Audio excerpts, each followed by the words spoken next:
Hello. അപ്പോൾ നമുക്കിന്ന് fort Kochi പോയിട്ട് വന്നാലോ? ഫോർട്ട് കൊച്ചിക്കായിട്ട് പോയതല്ല കേട്ടോ, ഹോസ്പിറ്റൽ വിസിറ്റിന് വേണ്ടി പോയതാണ്. ഈ അലർജി എന്ന് പറയുന്ന സാധനം കൂടി പിന്നെ മാസത്തിൽ 1-2 പ്രാവശ്യം ഹോസ്പിറ്റൽ വിസിറ്റ് മസ്റ്റാണ്. അങ്ങനെ ഹോസ്പിറ്റൽ വിസിറ്റ് കഴിഞ്ഞപ്പോൾ നമ്മൾ വിചാരിച്ചു ഫോർട്ട് കൊച്ചി ഇറങ്ങിയിട്ട് വരാമെന്ന്. പക്ഷേ ഫോർട്ട് കൊച്ചി ഇത്ര മുന്നേ ഞങ്ങൾക്ക് വിശപ്പിൻ്റെ വിളി വന്നു. അങ്ങനെ തപ്പി നമ്മൾ ഈ കാണുന്ന കാസ കിച്ചൺ എന്ന് പറയുന്ന ഹോട്ടലിലാണ് കേട്ടോ പോയത്. പക്ഷേ കൊള്ളാം, അവിടുത്തെ ഇൻറ്റീരിയറൊക്കെ അടിപൊളിയായിരുന്നു കേട്ടോ. ഇൻറ്റീരിയർ മാത്രമല്ല, അതെ ഇത് കണ്ട ഞാൻ ടെസ്റ്റ് ചെയ്ത് വരുന്ന വെള്ളമാണ്. ഇതോ ഈ ഐറ്റം കണ്ടോ, ഞാൻ പണ്ട് ഫോക്ക് ഡാൻസറൊക്കെ ഉപയോഗിച്ചുകൊണ്ടിരുന്നതാണേ. ആർത്തിയുടെ ഫുഡ് കഴിക്കുന്നിടയിൽ 2 എക്സ്പ്രഷൻ ഇടാൻ പറഞ്ഞു, അതാണ് ഈ കാണുന്നത് കേട്ടോ. ഫുഡ് അടി കഴിഞ്ഞപ്പോൾ എന്നാൽ അത് ദഹിക്കാൻ നടക്കാമെന്ന് വിചാരിച്ചു. പക്ഷെ അതൊരു വല്ലാത്ത നടപ്പായിപ്പോയി. കാരണം ഒടുക്കത്തെ വെയിലാടോ, ബീച്ചിൽ പോയിട്ട് കണ്ണു തുറക്കാൻ പറ്റണില്ല, അമ്മാതിരി വെയിൽ. അപ്പോഴാണ് ഞങ്ങൾ കുരുക്കി സർബത്തിൻ്റെ കട കണ്ടത്.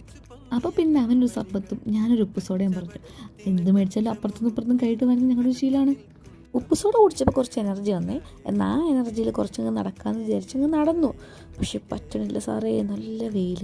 അവസാനം അവിടുന്ന് പകുതി പോലും എത്തിയില്ല, തിരിച്ചിങ്ങോട്ട് പോന്നു. തിരിച്ചു വന്നിട്ട് തണലത്ത് ഈ വരച്ചിക്കണ വരയൊക്കെ കുറച്ച് നേരം കണ്ടിരുന്നു. അത് കഴിഞ്ഞ് നമ്മൾ അവിടെ നിന്ന് തിരിച്ചു കടന്നു കേട്ടോ. പക്ഷെ നടക്കുമ്പോഴാണെങ്കിൽ കാണാൻ കുറേ കാഴ്ചകളുണ്ടായിരുന്നേ. പഴയ ഫോർട്ട് കൊച്ചിയുടെ ലുക്കൊക്കെ ഇപ്പോഴും അങ്ങനെ തന്നെയുണ്ട്. പിന്നെ നമ്മൾ തിരിച്ചു വന്നപ്പോൾ ഈ പാലം വഴിയാണ് കേട്ടോ പോയത്. പിന്നെ ഫോർട്ട് കൊച്ചിയുടെ തിരക്കിൽ നിന്നും നമ്മൾ നമ്മുടെ വരാട്ടുപാറയിലേക്കാണ് പോയത്, എൻ്റെ സ്വന്തം കാട്ടിലേക്ക്. അപ്പോൾ ഇത്രേ ഉള്ളൂ, ബൈ.